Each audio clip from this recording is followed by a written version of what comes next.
cutting edge guests, awesome, uncensored, jaw-dropping information, plus funny memes, good deeds, and loads of laughter. Kind of have it all. Ladies and gentlemen, if your soul is awake, then welcome, because you're in the right place. Well, g'day to you, ladies and gentlemen, and welcome back to the Sovereign Soul Show, where we stand for the Holy Trinity of love, levity, and liberty, because after all, love is the greatest power everywhere. And laughter is the best medicine, especially covering serious topics and all matters ancient, current, and quantum, right? Absolutely.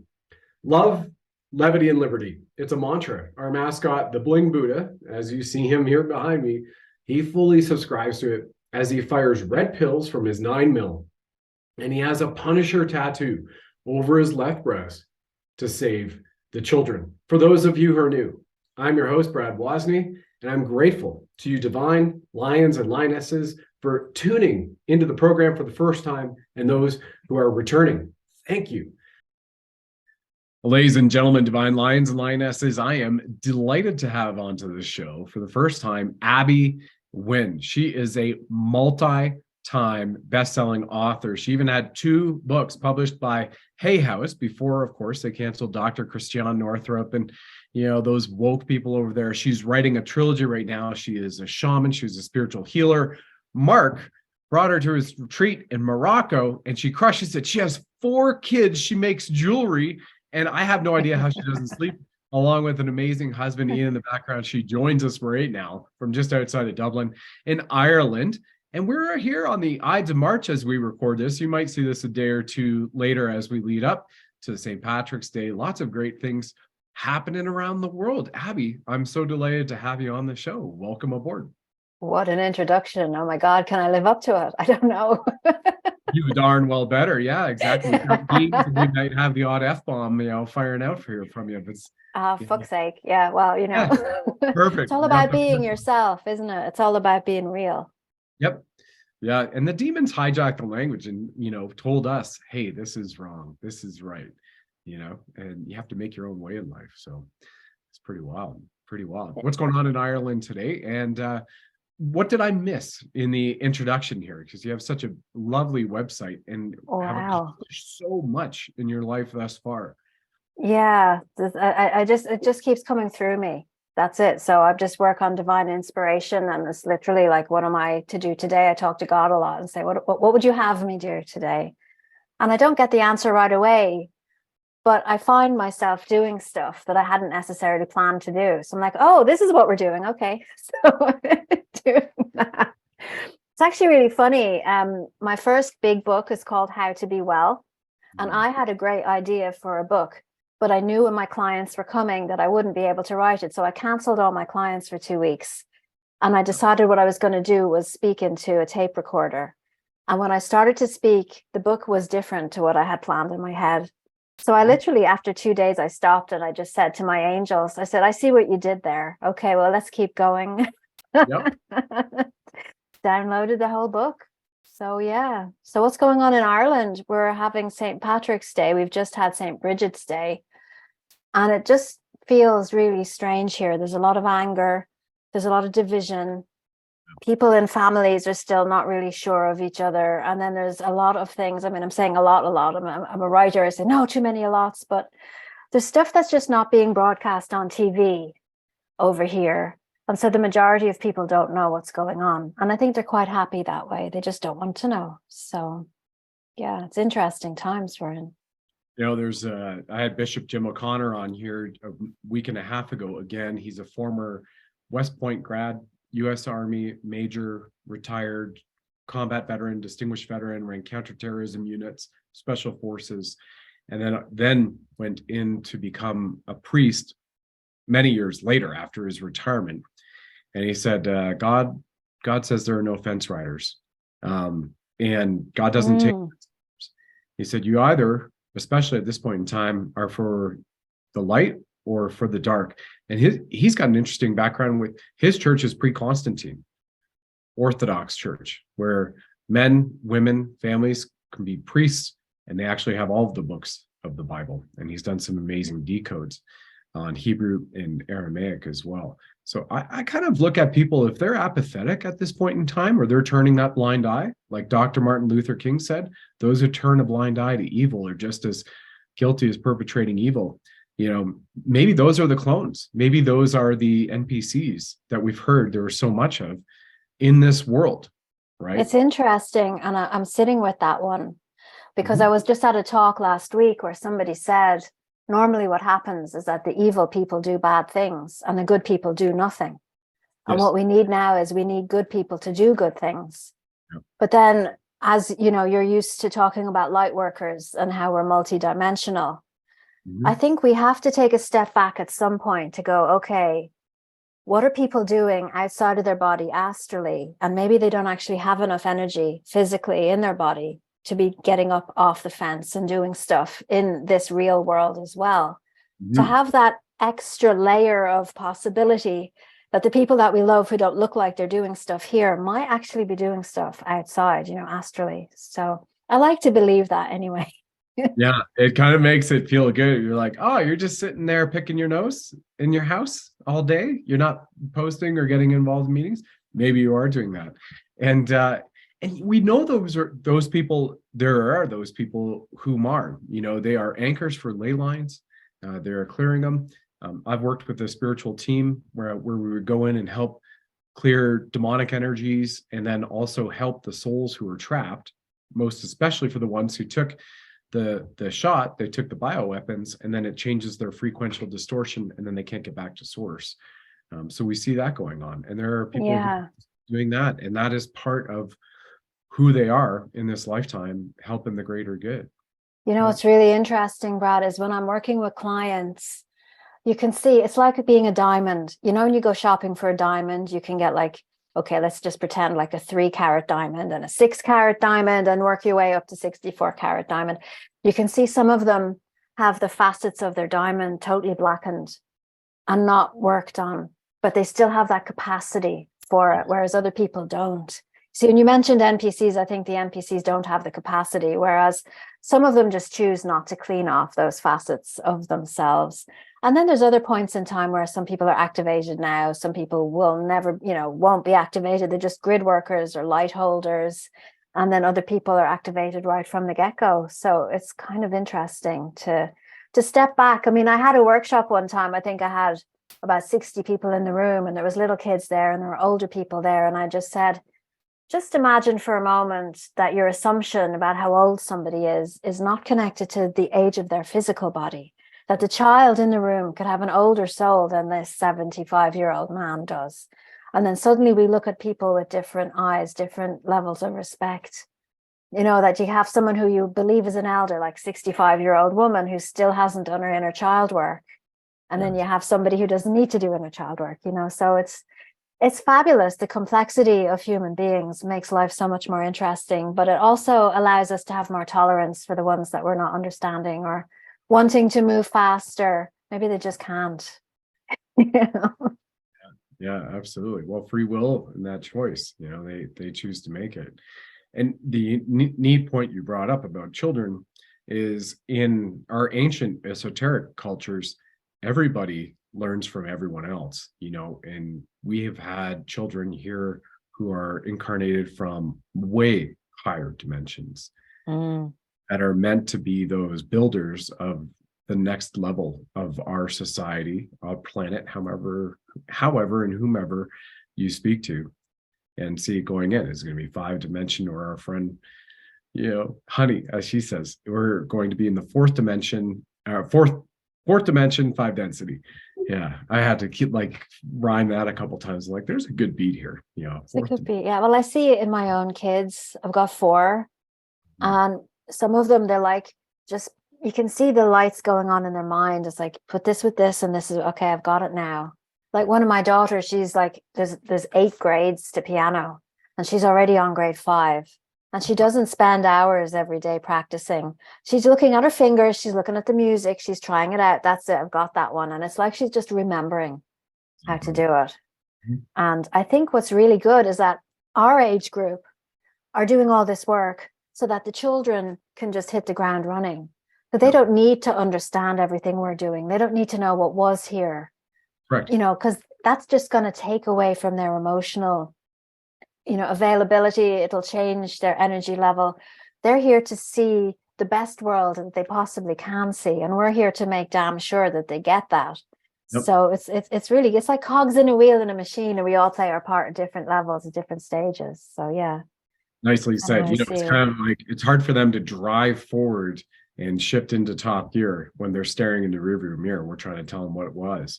And Well, that's that's it. Well, I mean, I had a woman write to me and said, all of the suffering that I've had over the last 3 years over this jab and not taking it in the battle that I had, and how can I ever tell my children about it? And I said, you don't. This is you protecting them by not telling them. Mhm. So Yeah. yeah, the need to take credit for things and the ego trip, that time is finished. We don't know what we're doing. We don't know what anyone else is doing. It's all coming through us. So we just to allow it and to meet everybody where we find them. It's a different way to live. Well, and it's that being versus doing, right? Yeah. That's society, the construct that the negative, the baddies put together over us, right? I hear people say, I was on an interview just recently, and the interviewer said, we're going to talk about out of the box thinking. And the first thought I had come up was, what box? Just the one that either you construct or the one that society has placed over you.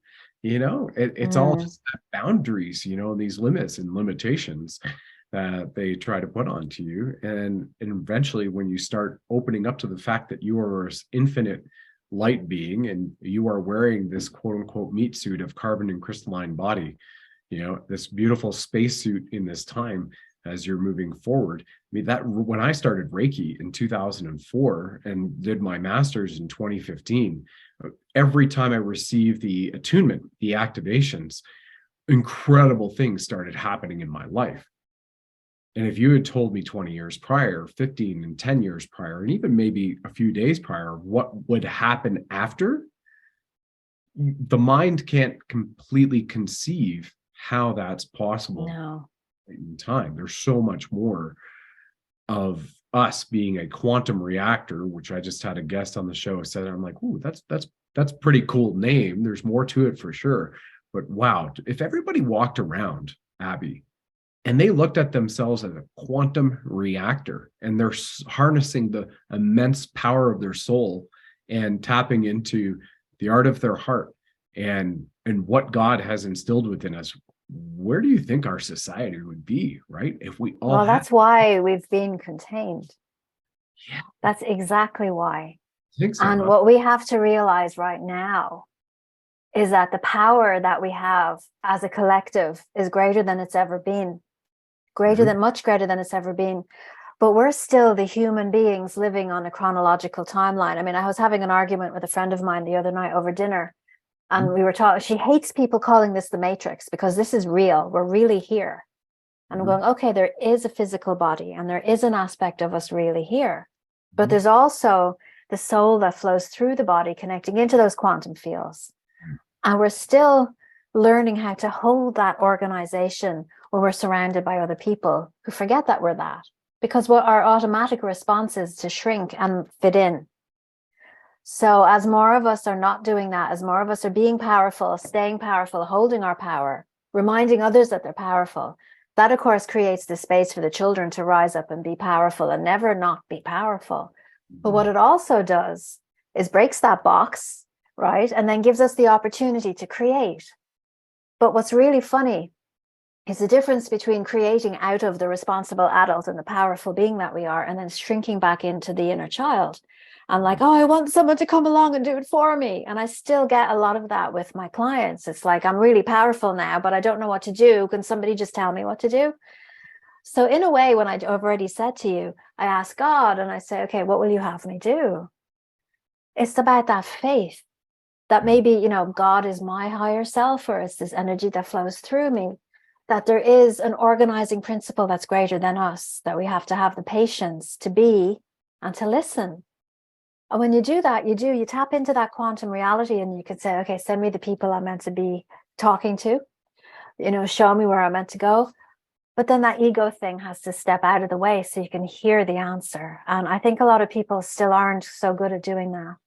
So, I mean, what do you think? Well, you tap into what we've heard from the ancient mystics and the wise who have shared even in our lifetime up to, Gandhi, whether it's Buddha, whether it's Sai Baba, whether it's Ganesh, whether it's Jesus, Yeshua, and Gandhi, it is, in that stillness, you will find the peace. And then from that, as we were sharing in pre-show, when I was doing my writing, as soon as I get involved in it, things start firing and coming through me. Or people might know those shower moments. You're driving in the car and you got some good music on, and all of a sudden, boom, you have a perfect answer to whatever it was, this problem, this challenge, the solution's all of a sudden there. You kind of get the mind out of the way and you allow your soul to speak. And when your soul speaks, that's kind of like the whisperings of the universe where you're tuned in or tapped in, if you will. And then off you go. You create that greatness in who you were meant to be. That's what I believe. Yeah, I think we're at a time where we're fusing into our human selves, all of that magic that we have, and then learning how to communicate again. I think we all have different words for things. When I was hanging around with different healers, we were saying when we were chatting there, that I went to Morocco with Mark Atwood, and he brought along a whole load of other healers. And we started off talking together, and I do it this way. No, I do it that way. And we could have gone like, no, I do it this way. But it's like, no, I want to understand. And someone would say something and I say, well, let's unpackage that. What does that word mean to you? And it ended up that we were doing the same stuff. We just called it different things because we were working in isolation. So it's a lot of that patience and understanding. Suddenly, as soon as we realized that we're doing the same stuff, we were activating each other, we were working together, we're doing a whole load of different stuff now that we wouldn't have been able to do before. And we have a bit of a growing up time to do. So where we have these so-called bad guys who've been playing the long game, we're only kind of waking up, rubbing our eyes, brushing the sleep away, going, oh, we have a chance now to build something. And I think we need the patience to give ourselves time to learn how to communicate with each other, to really envision what it is we want before we go and make it. Because if we carry it in our energy field, then it comes into form much quicker than if we, let's just jump in there and do it. But there's that human conditioning. You have to be doing something. And that's what I think it means when it's the rise of the divine feminine, is the being and the centering. And that, no, wait, just have patience, just come from the heart. And then it will form, much easier, rather than just jumping in and fixing the problem and what's the problem and not understanding what the problem is, which is the masculine energy. And to have them both working together is just amazing. So I can see that happening, but we need to give ourselves a bit more time, I think. Mm-hmm. No, most definitely. And the divine feminine too, that's the birthing, that's the creation of all things. Yeah, right? But it's also the destruction and the death as well. And that's kind of what we have to go through first. So there's the lamenting and there's the grieving for the friendships that we thought we had that weren't the ones, or for the system that we thought supported us that actually doesn't. And, some of us are ahead of that curve. We're on the wave and we're already over the hump of it, but there's many people who haven't quite got there yet. So beautiful cycles. Yeah. It really is our master for anybody who's watching this broadcast for the first time, or you're listening to this podcast and you're hearing these things come out to you. Just look at the ocean, right? The ocean turns over and renews. The forest will eventually have a fire and it will renew, and you'll have a rebirth, and that will generationally continue to strengthen the forest as long as there's no interference, as we've seen from the stuff being sprayed these days and what they've done. Yet nature herself allows things to evolve to a greater level each time you go through that ascension process, in its own. And the same thing with animals too, right? The weak in a herd are removed and the stronger continue to survive, and they pass those genes on. And this happens to be at an extreme cellular level, right? Cellular. Oh, I love that. Cellular level. This is a cellular experience which we're all having, in this amazing happening in this Aquarian age. Where do you feel the next? We hear the 1,000 years of peace, and I believe that's a little bit, personally, take it out of context. 1,000 years of peace. Oh, it means there's going to be another war. Why can't everything be peaceful? Where do you feel the civilization, mankind, including all of our galactic family, will be after this. I know we're kind After this, of forward. do you know that I'm really about being here now, living here in the now? And so I could project and, ask all those questions, but I think the thing about me is that I've done a lot of work on attachment, and I can see where people haven't. And so if I get an idea, I get attached to the idea. I build my house there. Do you know what I mean? I set up my town there. I move in, and then something falls down or collapses, and I lose my sense of center, and my foundation is destroyed. And that's happened several times over my lifetime. And I think it happens to many people all the time, where the fundamental platform of belief that you have falls away. And so to learn how to live without that is where I'd like to see us going. I'll give you an example, because I'm fully trained and I'm fully trained, accredited. I was accredited as a psychotherapist in Ireland. But I always felt that just the mind isn't enough. And so I've taken all the juicy good bits out of the psychotherapy, and I blend them with shamanism and energy healing in order to have it's like a catharsis. It's a catalytic change. Transformation happens really, really fast. But we had an exercise to do as part of my training. Was you are a rose bush. Draw yourself and draw your environment where you are. So you could imagine me in a class of 40 people drawing, it's like, this is a silly exercise. So I just drew a mountain, put myself on the top of the mountain, and that was it. There was me, rosebush, top of a mountain. There's the sun, there's the sky. Everyone else was under shelter, was in somebody else's garden. They had protection over them. And the lecturer was looking at mine going, but what happens if it's windy? And what happens if it's stormy, or if there's a frost? You're not protected. And I said, well, I guess I have faith that I'm going to be okay, to put myself out there on the mountaintop. That's where we need to go, really, as a race, as a group, as a collective, to bring that spiritual energy in, because then we're really connecting in with the quantum field and just trusting that everything's going to be okay. And everything, it's hard. I mean, when everything around us is designed to make us feel like we need to be a rose bush in a shed with the doors closed in case it's windy. In Ireland, we had a weather forecast, and you're going to laugh at this, right? This much snow. And it was so scary, and they're going to cancel school and everyone has to stay home. And I think my mother texted everyone in the family, say, be careful of the weather. It's like, you're not going to live. If someone says stay safe to me one more time, I'm going to punch them. I don't want to be here to be safe. I want to be here to live. Yeah. And that's where we need to be. So I know it doesn't really exactly answer your question. It absolutely does. As a matter of fact, you may not have realized it. Martin Luther King said, you don't have to see about faith, and you're tapping into faith and being here in the present moment, if I'm hearing you correctly. And he said about faith, he goes, you don't have to see the whole staircase. You just have to take the first step. And that analogy that you had, both from building a town and then relaying the story of going, I'm on top of this mountain, it's sunny, and it's my rose bush, and this is my ideal day.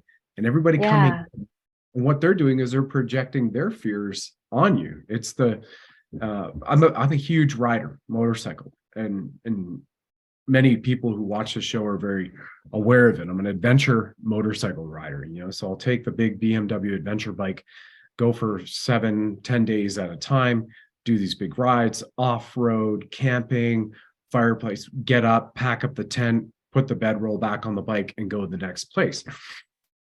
And I've been run over, and I lost, about 17 months of my life where I couldn't walk and run again as I was healing. And I turned away from allopathic medicine with the 3 surgeries they wanted me to have to heal the body, and then also nourish the soul and the mind as different. Here's the thing: people will come out and say, just like you had, oh my God, you ride motorcycles? Be careful. That's a spell cast. Be careful. But they're already projecting that if you're on a motorcycle, you are going to be hurt. And that's theirs, right? And I love it how you said, people say, stay safe. I just want to punch him. And I say, I understand that their intent is, we hope you're going to do well, be safe out there. But that again is a cabal system of projection on people, on others. So you have to have that spiritual armor, folks, and be present in your knowing and having faith that you can achieve whatever it is you set out to do in the right time when you speak from your soul. Well, it Not, doesn't mean being stupid. I think I not, was listening to not. somebody on a podcast recently who said, I don't go skiing because that would just be stupid, but I do these other things that I'm called to do. And I think that's the same. I don't think I'd go skiing, and I'm very sensitive to energies. When I was in Avesbury and Glastonbury, I couldn't climb up the tour because whatever energy vortex there was gave me such strong vertigo that I collapsed on the ground and I was holding on. It was like the world was spinning. And but that obviously I'm not supposed to be at that place in that time, and we have to have that respect and listen to that. But if I'm called to do something else, like write a book or run a retreat or do a healing program, we do what we can where we can with the configuration that we have. Mm-hmm. So it's not like you're invincible and you can do everything. But I think it reminds me of that image. Have you seen that one with like the chimpanzee going into the Neanderthal man, going into the human, going into the fat guy sitting at the computer desk, just working away? And it's like, it keeps us soft. We're not supposed to be soft and flabby and weak and scared of life and the world. We're meant to, be present and real and do things. And if God is dreaming us, it's like the whole existential thing. If I'm a fragment of God and you're a fragment of God, does God want to spend every day sitting at a desk in a computer in an office? Or does he want to go on a bike trip? And does he want to go to Morocco? And, does he want to do healing work or stand on top of the mountain in the rain? What does God want to do? Yeah. Kind of changes everything, really. Yeah. Yeah. What do you think God would be saying about us right now, looking at different perspectives? Well, again, that's projection. And again, I'm not someone who says, oh, we are God. We being a fragment of God is not the whole of God. And I think we were saying about children and how enlightened they are. There's so many amazing TikTok videos of kids saying stuff at the moment that we would never have seen them if we weren't on the internet. And I saw one last week that kind of jolted me out of my settled attitude of what everything was. And I'm going, I did it again, didn't I? I made a foundation, I built a house, I moved in, I was comfortable. Then this little kid comes along and says something and it just explodes everything. But I come back quicker, I recover quicker because I need less and less of this. And what he was saying was, one dimension is wrapped in the second dimension, which is wrapped in the third dimension, which is wrapped in the fourth dimension. So why isn't there any more? This fifth dimension, sixth dimension. And that made me think of, well, at what dimension is God coming in from? And all these Greek gods and goddesses and the Hindu gods and goddesses, and I commune with them. I talk to them like they're people, and I don't worship them, but it's like they're friends of mine. And they come into my writing, I don't know, probably with you as well, and these extraterrestrials that we work with. And I'm thinking, well, maybe they're the fourth dimensional beings getting wrapped into the third dimension, and we can't see them yet, but we might be able to. And there's so much more that we don't know. It's kind of fun, but it's kind of scary. So then I have to come back to the present moment and go, this is my mug. This is my tea. These are my hands. I'm going to drink. I can taste it. This is my head and I'm here. And it boils down to me doing the best that I can every day with what I have and being a good person, saying all the things to the people that I feel like I need to say. It's like if you're not afraid of death, then you can live every day like it's your last and you get so much more out of it. It's about the quality of your life now, as opposed to how much money you have in the bank. Do you know what I mean? Yeah, that takes me right back. What you just said takes me right back to the picture that you drew in that art class. Yeah. Not being afraid. You're living in the present. You're being in the present moment with faith that everything is going to work out. But you're not putting that rose bush at the top of a cliff that's kind of hanging over, that doesn't have perfect support, and you might just fall down. You're not going to be that stupid. Yeah. Doing that. Yeah. But then there are people who are those rose bushes too, and they somehow manage to cling on. Yeah. And maybe if I didn't have my kids, maybe if I didn't have to be a mom as well as everything else, that I could have crept those roots of mine over to somewhere a little bit more dangerous. But again, the spiritual energy that flows through the body, I could be incarnated in another physical body at this very time and space who is living that life at the same time as me. When you meet somebody and you suddenly get to, oh, it's like, oh, you're my soulmate and I recognize you. it could be a fractal of the same soul essence, who's to say it isn't? So we're all here. What I do know about these times is that there was a massive clarion call, and that everybody's here who needs to be here. An astrologer friend of mine says that any soul that's ever incarnated on this planet is alive right now. And I thought that was a really interesting thought to have, that we're all here, we've all signed up to help, and we're all doing as much as we're able to do. And in the case of those people who aren't looking like they're doing much, maybe they are again in the astral fields. We just don't know. So it's a big test of faith, really. Indeed it is. And you and Ian have raised and are still raising 4 children as well. What kind of guidance do you have for parents and messages to put out there for parents for children? Because right now, tell everybody again the age from 13 to 22. My 13, yes, I have a 13, 15, 19, and 22. And I was asked on mainstream Irish radio one time because they were covering, there's a lot of boys who kill themselves, 18, 19-year-old, 20-year-old boys in Ireland who were doing that. This was before the pandemic. This was quite a while ago. So I was on mainstream. I think it was a drive time radio show, everyone in their car driving home, and they had me on. And so they say to me as the psychotherapist, which I was on for as a psychotherapist, so what would you do with your 18-year-old who's suicidal? So they never had me on again after I said what I said. I said, you don't just suddenly wake up one day with a suicidal 18-year-old. You know that boy from the day that he's born. You spend time with him. You have to make the effort to be with him, to get to know him, to talk to him, to be able to tell if there's something wrong. And okay, I think maybe boys in particular are experts at hiding things from their moms, or girls are pretty good at hiding things from their dads, but you make the effort to be at the child at the level at which they're at, So we were listening when we were parenting, and we had very small babies. Get down on the floor and meet your child at eye level. And it's like, who would have to be told to do that? Isn't that not a natural thing? But people are so disassociated from stuff that they need to be reminded of that. So you would have a relationship with your child at at that stage.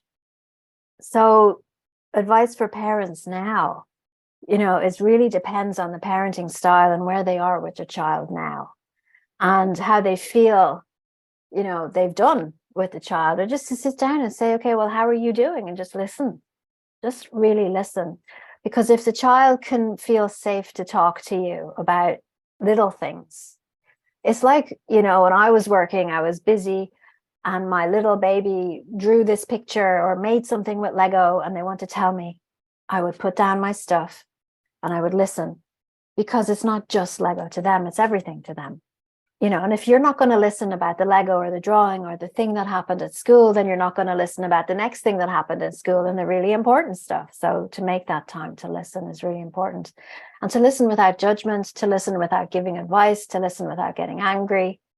And I don't believe it's ever too late to cultivate that relationship with your children, even if your children are grown up. I really don't. Say, I really want to get to know you. Tell me how you are. And just listen. And as that relationship starts to repair or starts to deepen, they tell you more stuff. So I don't know if that's helpful, but I think listening is a huge thing. It took 2 years to learn how to listen for me. 2 years to actively learn how to listen to the other person without jumping in, without needing to be next, without, so if it's hard to listen, if you find it difficult to listen, you just catch yourself and pull yourself back and remind yourself, that's okay. Take their turn and then I'll take my turn. And it's not about saying something that's better than them or solving a problem. It's just sharing. And that's the relationship. Well, God gave us 2 ears, 1 mouth. It's amazing how many people have heard that and don't actually understand it, Oh yeah. Guilty here as well, and I understand about the jumping in and the present, being in the present moment, not only for yourself in where you are in life, but also being present for the partner or the child whom you have in your life, or if you're just meeting somebody for tea or coffee or down at a pub, for a drink. I mean, that exchange of time, I'm not into, let's have the phone on and let's go sit there for a drink and let's keep it. Oh, hang on a second. Let me send this text. Let me share this with you. I'm not into that. That is a distraction from the capability of us exchanging and learning from one another. It's actually interesting. The time today, they just released the trailer to the Blackberry movie, which was my first corporate job getting out of the indoctrination camp of Wilfrid Laurier University in Ontario, Canada, and working in Blackberry and down at New York City and then the Pentagon with that organization. Wow. And they call it Crackberry, and it's in the trailer. 2-minute, 22-second trailer. Interesting trailer. Timing 222. Yeah. And they call it the Crackberry, which is when it started taking over on Wall Street. And what would happen, right? We saw the wedge between conversation that people would have in society, obviously in corporate meetings, because everybody is doing this. What did you say? Oh, yes, they're doing this. And I see that interfering with our communication. And this goes back to the start. We were chatting earlier about people having conversations with one another and in a way, information exchange, and healers saying, I do it this way and you do it that way. But at the end of the day, most of them are doing it. I had I hadn't shared this with you. Many years ago, I'd started with a quantum healing hypnotherapy session, Dolores Cannon's organization. That was a huge awakening experience. Again, Reiki was for me and some other things. And this was a huge awakening moment to have that experience. And then I was working with another practitioner under Dr. Michael Newton's Journey of Souls. And they do it differently. And there was some different stuff that came up. But each one was fascinating to get to learn more about myself and who I am and that unique cellular expression of God, the creator, that we have within us, that incredible presence of that being. And if I hadn't slowed down and I hadn't done projections, which fortunately I didn't, and brought my mind to the table the way I thought things would be, if anybody's experienced hypnosis or hypnotherapy with benevolent guide, people would call them therapist, I like to call them a guide in the experience. And if you have your mind there, you're not going to get to that place to really understand your true self and everything around us. And I might be kind of waxing on here a little bit as it's kind of flowing through me. It's really beautiful. Once we exchange with each other and we just slow down and we're present with each other, things actually speed up, I believe. Well, I love how you call them guides, because it's a guide for you in your own field of consciousness, whether it's the subconscious or the unconscious part of you. Because, when they say you have the answers within you, right now I'm questioning that too, because I'm always going to God. And when I'm doing that, even my body language is like, it's not in me. It could be in me. But I see it like, those weddings where they have all of the champagne glasses in the triangle and they have the one on top and then they have the next one and the next one and the next one and the next one. We're way down the bottom here in our own little glass. My body's a glass, your body's a glass, but the champagne pours through everybody. And depending on the experiences in your life, the cleanliness of your glass, where your glasses was blown and all your life experiences, we're all getting that same good champagne, but we're interpreting it in different ways, and it doesn't make it wrong, doesn't make it right. And I think that's part of it. It feels like I've gone way off tangent here, but I think if you go back to source, that's what it is. The pureness of the champagne. If you climb up through those layers, then the answers are there, and it's not necessarily with you down here, but it is within you at some level. Does that make sense? Absolutely does. Absolutely does. Yeah. And then maybe having the guide to find where, help you find where you're blocking yourself. Because as you were speaking there, you can see the benevolence that you would have towards yourself. That I know from doing work with many, many people, that not everybody has that. People would go deeply within themselves to find where they're angry at themselves and, to beat themselves up more, to have a vendetta against themselves. Let's really find my vulnerable spot so that I can pound myself and punish myself for something. And so I could see that that's not happening for you, but it can happen for some people. And so that's where the healing needs to go. And I love the wisdom of John O'Donoghue. Do you know John O'Donoghue? No, no. Oh my gosh, what a treat for you to discover him. Okay. John O'Donoghue, he's passed away now. And County Clare in Ireland's one of my favorite places in the whole world. And I would go and sit at his grave and talk to him. Wonderful, wonderful man. He was a priest for a while. He's a scholar and a poet, and he's written many, many books. And he hates psychotherapy. So I liked him immediately as a psychotherapist. But he's basically says that God is what heals us. God does the healing. So it's our job to find what in us needs healing. And then we offer it to God for healing. Right. And then nobody gets to take the credit. I healed him. I healed her. Because we can't do that. We can't do that. And it's about opening the door and letting that light in, letting that champagne come into us. Mm-hmm. And the bubbles go to where it needs to go. And it knows. But if we block it, if we stand there guarding the door with our arms closed and our, the sword ready, because we don't want to heal, people do that too. And it's really interesting. It can be so overwhelming for people to feel good.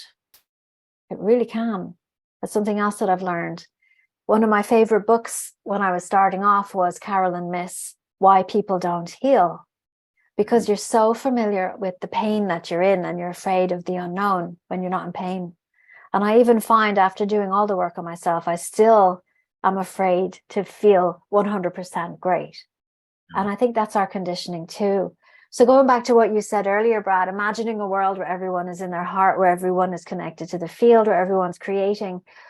I would also add where everyone is not afraid of fully vibrant health, where everybody can thrive, where everybody feels comfortable being completely themselves and shining their light so bright. Because what happens when somebody is that is they're luminous, they're beautiful. And then the next thing you know, they're getting attacked because, oh, you're too bright for me. We can't cope with you. We'll find something wrong with you, pull you down, bring you back to size. Happens all the time.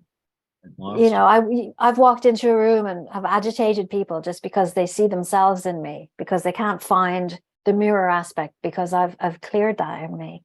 It's very difficult, for them to find an angle then if all they see is themselves and they don't like themselves very much. So in a world where people are responsible adults, that would be nice. You've covered quite an array here of amazing nuggets of wisdom. And I'm going to backtrack a little bit so people can draw from those nuggets of wisdom. Let's just start with the latter first. And in my own experience, now, again, with, French Canadian grandparents on my mother's side, French parents on grandparents on my mother's side, and then Polish Ukrainian lineage on my father's side, that Roman Catholic guilt runs really deep. So there's a lot of work and healing I had to do, over 2.5 decades of depression, suicidal tendencies, stuff in the childhood that happened to me in the home, outside the home. And interesting, because Mark and I very first we ever met, right? Mark and Atwood and I met. He's like, we almost had the same life with our upbringing. And, we're slightly different in age a little bit, a couple of years, but in biological age. But it was really interesting, as we were just kind of comparing notes, so to speak, as we got to know each other. Then, so you talk about the resonance within you, and if anybody's done any shamanic healing down in Central America, the Mayan mirror is where I learned this powerful principle that you just brought up as well into a room. People look at me and go, Brad, you're very extroverted and whatnot. I'm actually more of a hermit. Out of 7 day, if we're doing the 7-day calendar week right now, 6 days I would love to be on my own, and then give me about 1 day of social and around people and laugh and whatever, and then let me just come back. Because as an empath, before learning how to work on those energies and put it up, you take it in. But I would also reflect very easily. So a nugget of wisdom, folks, that Abby just shared is, if you walk into the room like she just mentioned, and then there are people that are kind of like either turned off because they can't see themselves within her, or like moths to a flame, right? She's vibing so high, and I've got a great meme here for this too, right? Which is just wonderful. Okay. You're vibing so high, you drive the toxic people away. right? And this is a wonderful one you sent over. And it literally is a perfect segue, because I had to then, as I learned, come at peace with not being a person who had something to contribute in conversations, and actually step back. And now, more or less, in social environments and settings and in new ones, I just kind of step back and observe. I'm the observer. I'm okay if there's no conversation that comes my way, because if I'm not aligned with certain things, I don't try to find a way to be aligned. Does that make sense? I think that's it's a sign of spiritual maturity to not have to get in there, to not need to have your say, to not need to be seen, to not need to have the credit for something. And I was studying Kabbalah quite a few years ago, and I came across the Baal Shemtov and the idea of the Tzaddik rabbi, who's like the stealth bomber rabbi, and they don't want credit. They go in, they solve the problem, and they leave, and nobody even knows that they're there. And I said, yeah, that's what I want to do. So it's different for people. I'm the best healer in the world, and come and join me. And you see that so frequently, and that's not what it's about. And really, anyone who stands up there, they're asking for trouble. I love the idea of the Tzaddik rabbi who just kind of working in the background, because the truth of it is, God sees all of us. God knows what we're doing. And it's like, you don't have to show your report card to a person. right. He's got your report card. He knows how you're doing, and you know how you're doing too. So yeah, quite interesting. And my, warrior type upbringing, if you will call it that, not tier one, that's for dang sure, anything close. But you look at those organizations, whether the tier one warriors, men and women, they call them silent professionals, right? Stealth mode. They go in, they rescue, they help, they take care of things, and then they leave, right? But they're really bad for asking for help. That's one thing about Exactly. those particular guys. They're bad for asking for help. And this actually maps back to what you said earlier about not being on the fence. So I'll give you an example. As a teacher of applications, when I would do computer applications training, and I would create courses and online things to teach people how to use computers, and I would go to these, let's say, these full day symposiums on computer application software. And I used to always feel that I needed to interrupt them and point out where they had made mistakes and stuff. And then I just got to a stage where I didn't give a shit. So do what you like. I'm just sitting here and I'm taking what I need, and I'll go away with that and I'll work with that. But if there was an injustice and I'm there in the room and I see there's something unjust, then I will stand up and say it. And so you're picking your battles. So the world of computer applications, to me, that's fine. They can do whatever they want. But if somebody's life is at stake, if they're hurting somebody, then I will stand up and speak. And it's about having the call within to know when is the time to stand up and when is the time to let things go. And I think we're all programmed in different ways. So let's say something that inflames you, something that makes you passionate, might not be the same thing as for me, which is wonderful, because then both of those things are covered by both of us, so that this thing has you and this other thing has me, and it'll get sorted out because we both care. So. Yeah, we definitely. I got to show this other meme you sent over. I love this one too. For those who are walking into a room experience, I mean, it's just awesome, right? That's my normal day. Yeah, I try not to take the train anymore. I think that's a good one. Yeah. I mean, and also the energies in the tube, man. It's I such know. It's interesting, actually, Brad. My novel that I've just finished. It's a trilogy. It's actually one novel in 3 parts, and it's set in 2012, and it's about a woman who is training as a psychotherapist who also takes Reiki and shamanism, and is trying to make sense of all 3 while having all of these spiritual experiences. Yes, that's Marissa. And there's a scene in the book where she's on the train and she realizes that there's a piece of energy stuck in her heart and she's trying to get rid of it. But then she sucks in everybody else's energy from the train and ends up not being able to move. And it just reminds me, it takes me right back there to being a novice at this. And I think it's great to revisit these things, but to also know how far I've come. But I know the books will help people through the medium of fiction. So somebody will read my books and just enjoy the story at face value, but other people have found themselves in there. Other people have found great healing in that. And I think that's really the way the healing is going these days. Because as you had said before, healers as guides and not as therapists, I think is really important. But then the guides can come from anywhere. It can come from a TV show, can come from a movie, can come from a quiet moment, or can come from a book. And I like the idea of contributing in a more magical way. So yeah, it's beautiful. And entertainment for me is one of the greatest forms of artistic expression and healing, used on a benevolent side. You've just tapped into this particular subject matter, because when you are writing a hero, heroine for a novel, then people have ways they can self-identify with aspects of their life. And then by virtue of following that hero's journey, then they can apply that to circumstances in their own life and benefit from it. Great. And it has, in my books, it's got her internal process going on. She suffers from anxiety. She's had panic attacks, and it's how she's calming herself down on the inside. And people have written to me and said, oh my God, these are so useful. I'm going to try doing the stuff that she does. So well, that's why I wrote it that way. Because when you're looking at somebody, you don't know what's going on in their thoughts. You might be able to feel if there's a discordance there between how they're presenting and what they feel like. But to get a look inside of someone who's actually going through a spiritual crisis, I think is very interesting. And also what I like is she's sitting there doing client sessions, and she does the client every week. And so some of her clients come for 6 sessions, and you get to see their progress and the things that she's trying with them. So if you connect into their issue as a reader, you could try some of the stuff that Marissa is offering to her clients. So. There you go. So you have an entire psychotherapy session, shamanic healing experience. And Reiki in the book, yeah. And I was watching this new TV show. I think it's called Shrinking, because I just love Harrison Ford. And he's in a show now where he plays a shrink. And every single thing in that show is wrong. The ethics are just completely crap. And the boundaries are bad, and it's like the wrong way to be if you're going to be a therapist. And I just find that fascinating that that's now in mainstream and considered okay.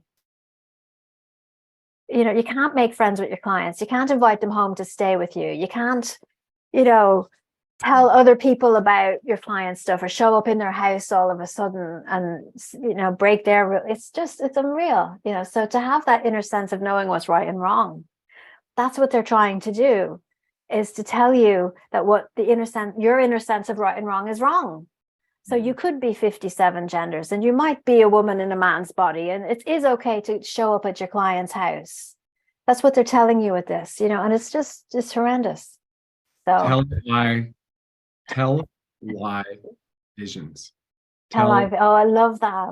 Visions. Remember, there was a study done in the 60s. I actually recently just came across this, but it makes a lot of sense, that the TV flickers, the old TVs, and likely they probably on the LCDs as well, that they flash at an alpha brainwave pattern to literally hypnotize you.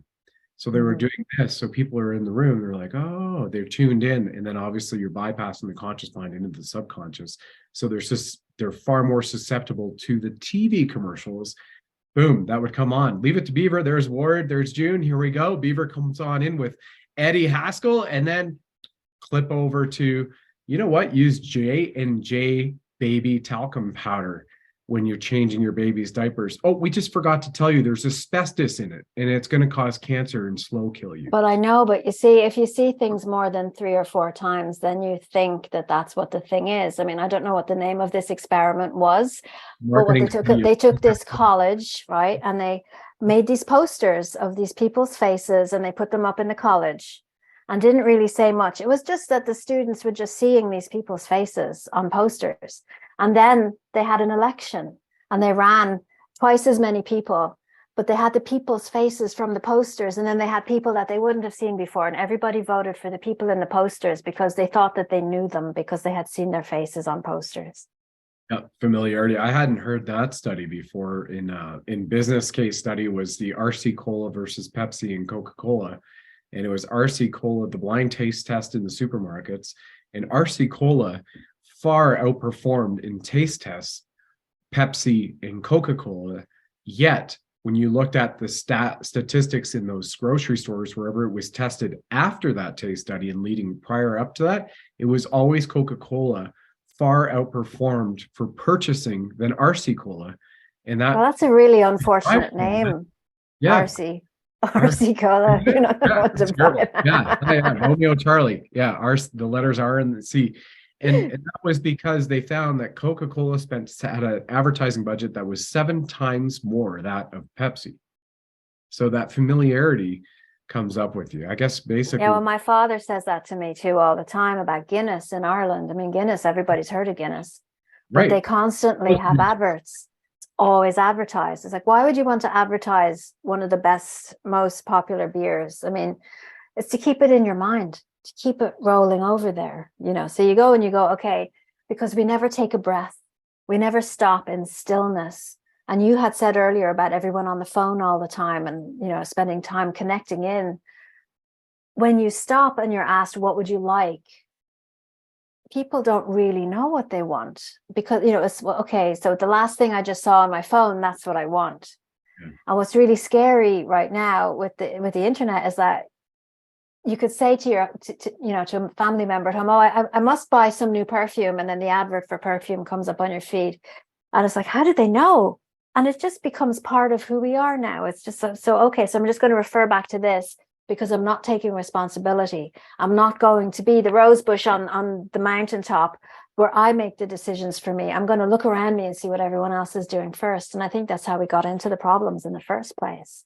Definitely. And then having our inner child come in and act out through us and look for daddy to take care of us. You know, and I see that a lot now, especially in the truther community. What's happening next and where are we going and what are we doing? It's like, well, you have to decide. Be the adult in your own life and show up for yourself and you decide what you want. I mean, I've had clients show up who, let's say their marriage is broken up and they're trying to get their life back together and they don't even know what their own favorite color is because everybody had told them everything. Yeah, that they're that disempowered. That it's like, well, I want to change my house around because my husband's gone now. So like, well, what color would you like to paint the living room? It's like, I don't know. So, okay, well, think about that. At least you know you don't know, instead of just picking one because you think it's the right one to do. But people are going to judge you because what color is on your wall. You know, it's interesting, isn't it? You know, the levels of disempowerment and how deep it riddles itself in through the society. Yeah, definitely. Yeah. Here's what everybody just needs to remember. I feel that a lot of this that we're sharing here is intuited with these memes from some of your client sessions and personal experience. Oh, yeah. And this is really perfect, actually. I am highly divine. So thanks for sharing that one. Yeah, that's the cleaning off the diamond and you can sparkle and you see yourself for the first time and realize that actually happened to me when I was in the Sahara. When I went to Morocco with Mark Atwood and I took time for myself and went into the desert on my own. And I was thinking, okay, show me all the demons, right? I'm ready for the demons. And I just sat there and all this beauty came in and it was almost overwhelming. And I realized that was me. And that's a part of me that I've not allowed in deep enough, because then you go in as that spiritual being and you get shot down. So you have to stop caring what other people think of you in order to do that. Yeah. We have to pave the way for other people, you know, to give them the confidence to do it. They have to see other people doing it first.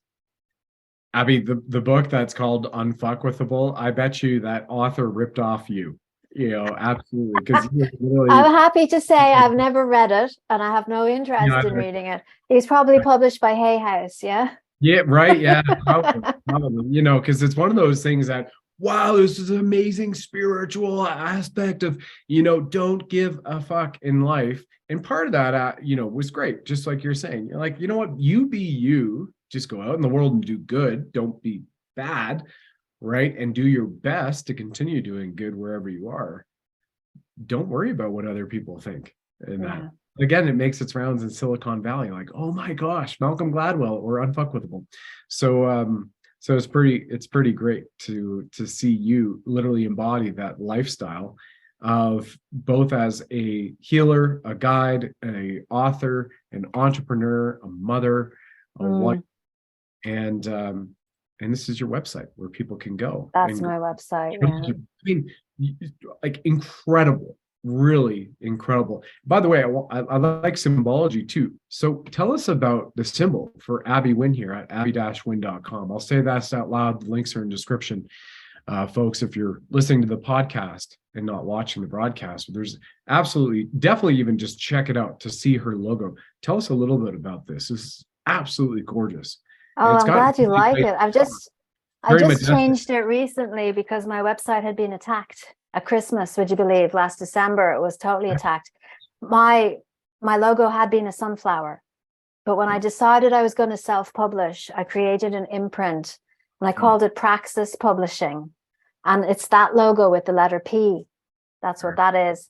And I just thought, no, that logo is me. It's kind of hermetic in a way. It has those energies of classic, but long lasting. To me, it's like Hermes. I don't know what it is about it, but it just feels like that is me, and that's always going to be me. I can't see that changing very much. You've got the nature, you've got the sunshine, and it's the diamond. It's all of the aspects of symmetry and alignment.